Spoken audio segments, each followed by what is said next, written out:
Hello, and welcome back to Limits. We're still in Norman Day 1. The last content. Whoops. Yeah. Well, yeah, the last content in this build, which is a little sad, but it is what it is. Once done, we make our way towards the back parking lot to meet with the chief.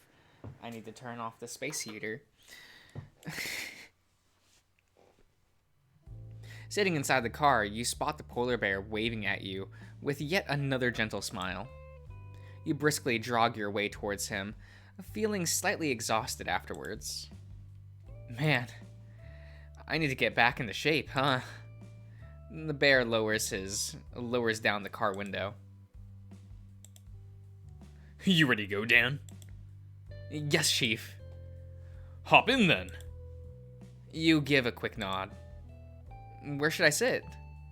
A shotgun, or maybe I should play it safe and sit in the back? You thought... The thoughts run through your mind for a moment more before... as you stare at the car's door handle in front of you. Screw it. A shotgun it is. You enter the vehicle with a bit of spring in your step as you manage to catch a glimpse of the chief's smile. Be sure to buckle up, Dan. Elsewhere, a creature in black sits by a rustic bar as they order themselves a drink. The dusty air lingers in the air as the bathroom light flickers in the far-off corner. Do you have information? The creature asks the bartender. Tell me. Do you or do you not? The bartender sweats, his hands shaking as he tries his best to concoct a drink. I don't know what you're asking me of. The creature in black sighs as he takes out a small object from his pocket. Have you seen this man? Back to you. Looks pretty fancy. Very modern, too. I was half expecting something a little more rustic, to be honest. The current mayor really prefers a modern look at things. Can't say I blame him. The feel of the minimalistic design can be somewhat pleasing. Although, personally, I think I prefer things that are, I guess, a little rougher around the edges. I think I get you, Chief. It gives me a sort of extra charm. You seem to get it, Dan. It kind of explains why you like to whittle, huh? Precisely. I'm not great at it, so I make some mistakes here and there while I do it. It's not perfect, but they're precisely why I love it. Imperfection creates charm in a way. Damn, he's a bit of a poet, isn't he? Enough about that. Let's head inside. The mayor should be waiting. Waiting? So does he know what that we're coming? The chief probably called him earlier. I'm right behind you, Chief. With the document under your arm, you follow the chief inside.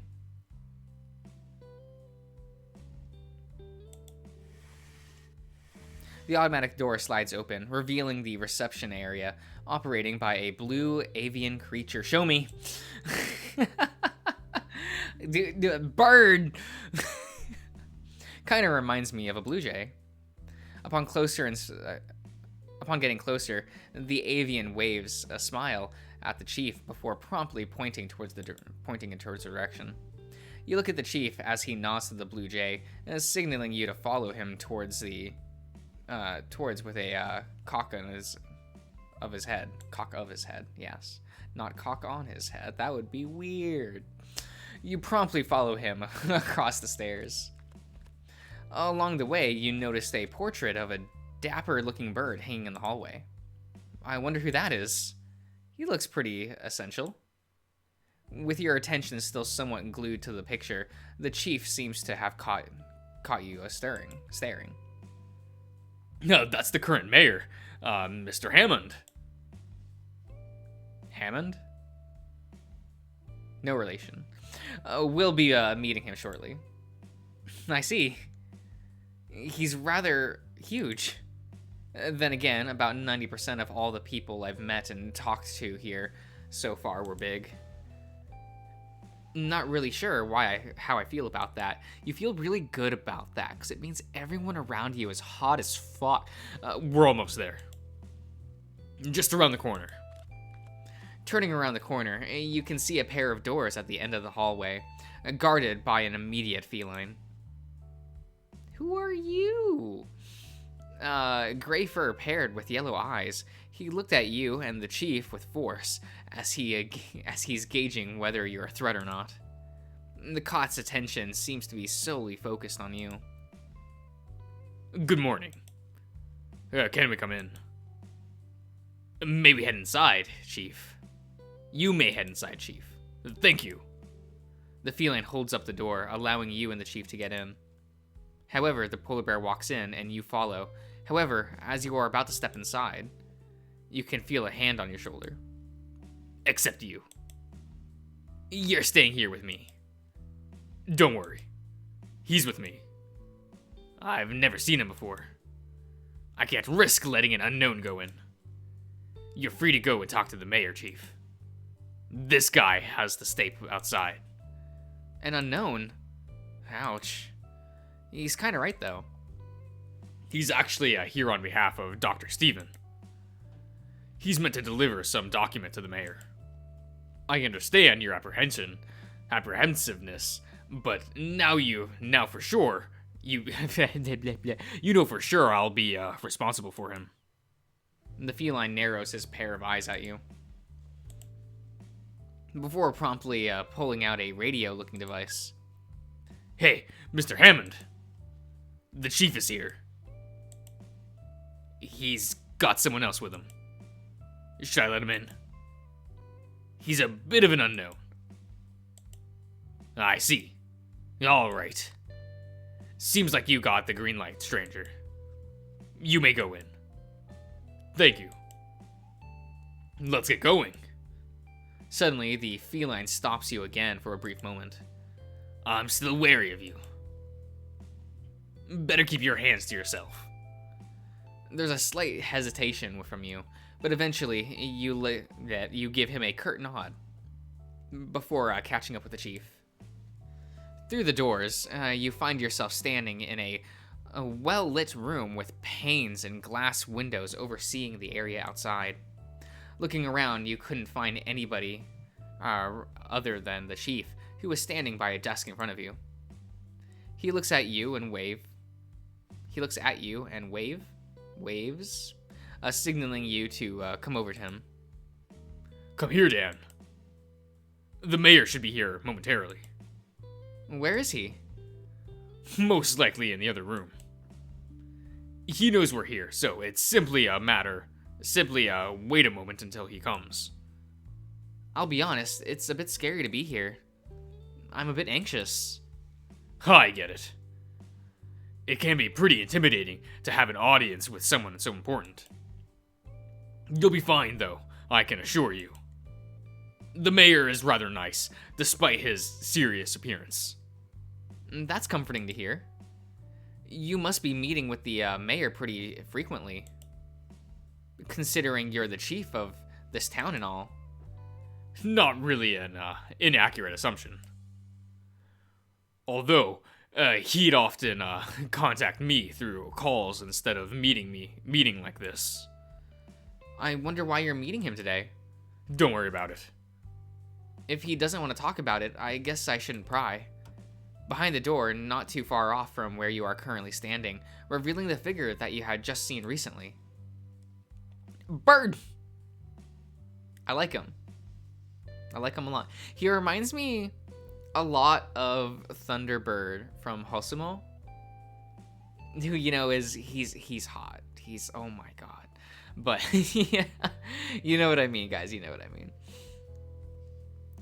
Do you call those hands or claws? I'll just call them hands. At least in my own thoughts.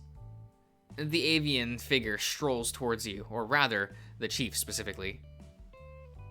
Thank you for coming, Mr. Forsberg. His voice is buttery smooth, somewhat rugged, but it accentuates nicely with the accent he has.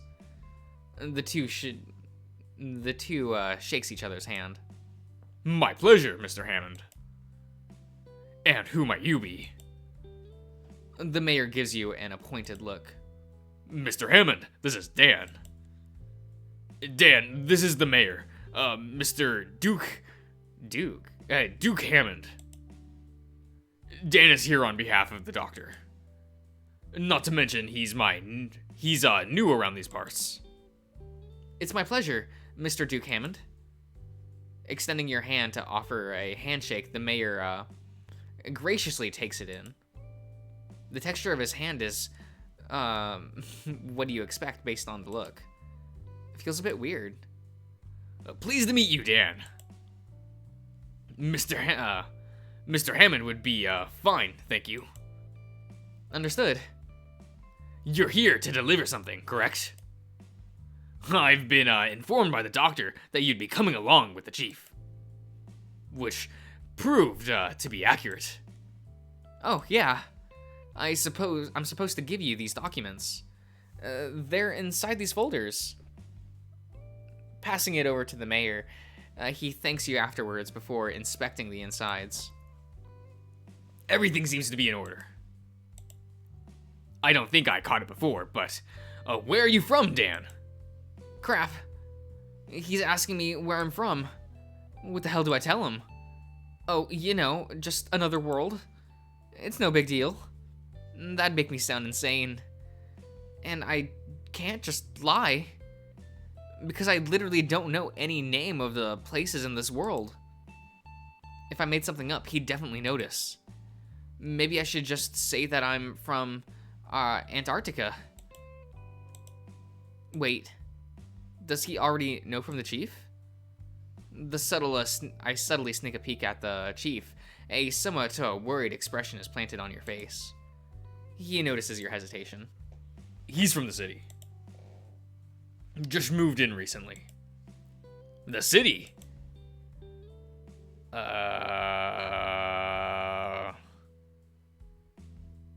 Sovereign? Is that sovereign?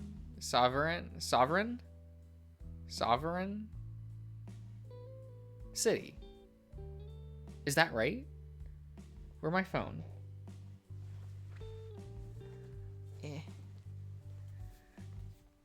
I think it's sovereign. But I can't be sure. Sovereign.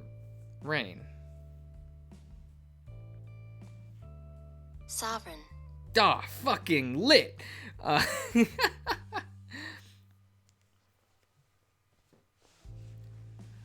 Sovereign City.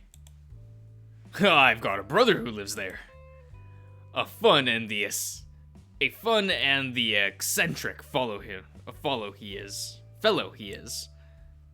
Yes, that's the one. Anywho, welcome to Ironhaven, Dan. I shall hope that you'll have a memorable time here. Thank you for the welcome, Mr. Hammond. Sovereign City. I guess the chief hasn't told him either, huh? It's nice of him to cover for me. I don't know what I'd do if he wasn't here. I'd probably be interrogated or worse. You look towards the chief and give him a smile. There's a hint of a smile on his face as he looks at you momentarily. Well, if that was all, I'm sorry, but I'll have to ask you to leave the room while discussing something with the chief, if you don't mind, Dan. Oh, yeah. That'd be no problem. Thank you, Dan. I'll send a message to the receptionist up front to hand you a couple more documents. They're meant for the doctor, so please don't forget to pick them up on your way out. Understood. I'll see you in a little while. Feel free to explore around, but don't stay too far, Dan. Sounds good. I'll see you later then. Can't help but wonder what they're discussing. Then again, it's not really my business to stick my nose in it. You're back. Oh, it's the bodyguard from earlier. Why isn't the chief with you? He's having a discussion with the mayor. I was told to leave the room, so I did. I see. Man, this is awkward. I think I'm going to go for a little walk. Alone? Well, yes. What kind of question was that? Was he gonna offer to accompany me or something? I don't think so. I'm still quite wary of you. And my senses are telling me that you're not what you seem. Senses? Cat senses? That's a bit rude. Better be rude than sorry. I'll have to ask you to keep within my line of sight. So I'm supposed to just stand here? Feel free to sit down on the floor, if that's what you want. What the? This guy? I guess it can't really be helped. He's just trying to do his job. It would have been cool to walk around to see the place, but I think it might be better to just do as he says. I don't want to cause a problem, especially for the chief. Alright, fine. I'll just stand over here. You walk to the opposite wall of the feline before leaning against it. So, how long have you worked here? It's not really your business to know. Right. Sorry, I just wanted to start a conversation. Because, man, this is awkward. It's been a couple of years now. Where are you from?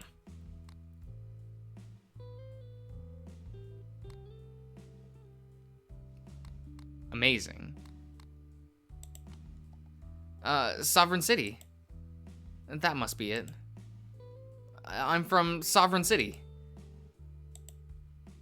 Right. Well, how about you? Where are you from, mister? The name's Bennett. Born and lived in Ironhaven. And you are? Nice to meet you, Bennett. My name's Dan.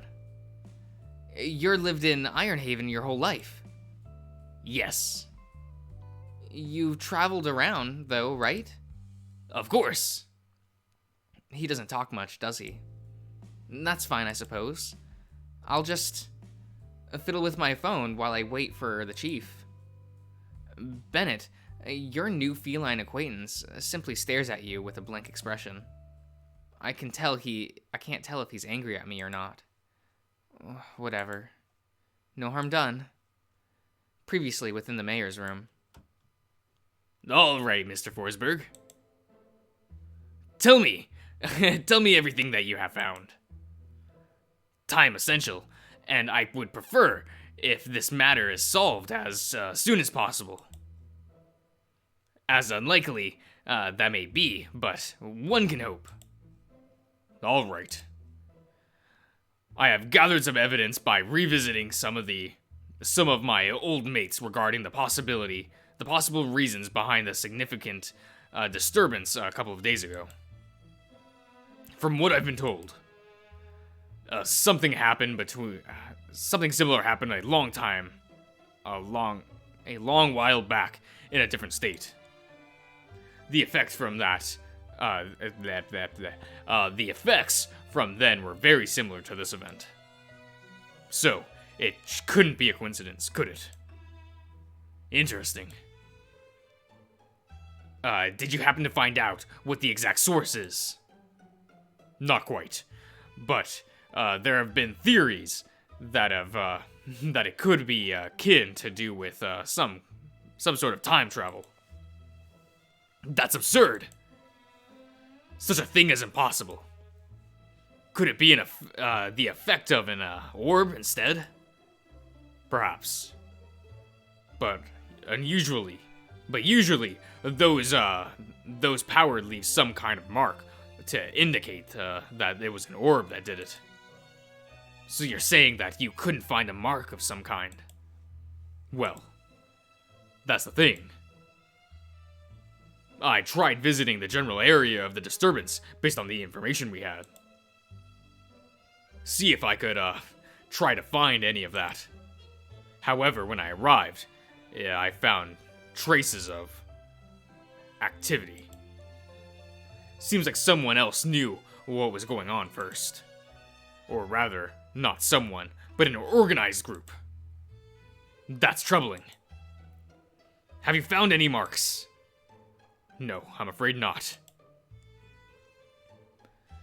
Perhaps it wasn't an orb effect, or possibly whoever was there had already removed it before I got there. The polar bear pulls, yeah, okay, out a see-through, small plastic bag with an object inside. Here, I found a key from the location. Whoever was there seemed to have dropped it accidentally. The shape is pretty standard, but check out the mark on the key. Doesn't it remind you of something? Hells. Alright. Let me think for a moment. Pacing around the office, anxiously. The mayor fidgets with his hands. Surely they can't be the ones who dropped the key. That was such a clumsy thing to do, considering the amount of power they have. They would have been thorough in making sure that nothing was left behind. Perhaps it was planted. Maybe. Or maybe they simply don't care. Perhaps they thought that no one would notice or care enough to investigate further. Okay. Here's what I'm going to need you to do, Mr. Forsberg. Eventually. This game is literally just a combination of Not Happy Birds and Flappy Bird. It's weirdly addicting. You sneak a glance at the feline nearby. Leaning on the wall, he seems to be scanning the area outside with focus. He doesn't seem to care much about your presence, but at the same time, you have a feeling that he's still watching. I wonder if I could ever be a bodyguard. Could be fun. Although I get the feeling that I'd spend most of my time standing around. Maybe it's not my thing. The door swings open as the familiar-looking bear walks out from within. Ha! You're here, Dan. Did you manage to have a look around? Hey, Chief. Well, not really. I've been told to stay here. So that's what I've been doing for the past little while. The Chief casts a glance towards the feline. Oh, I see. Sorry to keep you waiting then. I hope you weren't bored that badly. It's fine. I distracted myself with the phone I got. I installed some apps and fiddled around with them. No, that's good then. Thank you for watching over Dan for me, Mr. Bennett. No worries. Just doing my job. In that case, keep it up. We'll be departing shortly. Safe travels. Let's get that document and head back. Okay. Did everything go all right? Oh, yeah. It's all good. Cool. I'll be right behind you. It's not my business. Take care, Bennett. You give the cat a wave as he nods in return before you and the Chief heads off. After retrieving the document from the receptionist, you return to the police department with the Chief. Somewhere along the ride. Chief Forsberg speaking. Who might this be? Are you certain? All right. I'll be right over. I wonder who that was. Hey, Dan. Sorry for this, but we're going to have a small detour. Where are we going? Remember Damon? We're heading to his cafe. He's your bull friend, isn't he? That would be correct. Are we going there to pick up lunch? Well, no. But we could order some food before we leave. Oh, that's cool.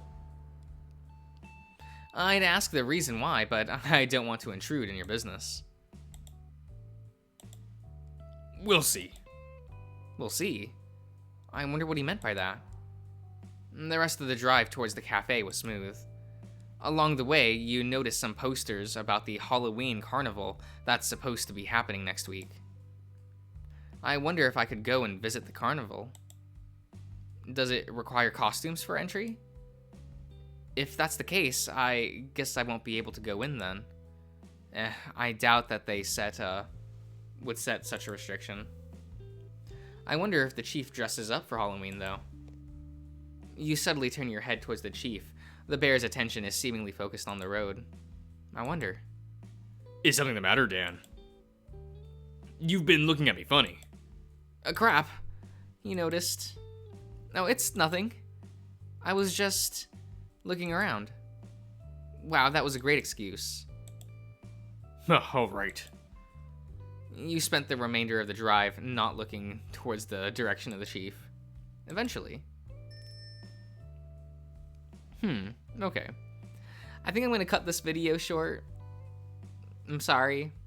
But, yeah, I'll see you around, everyone.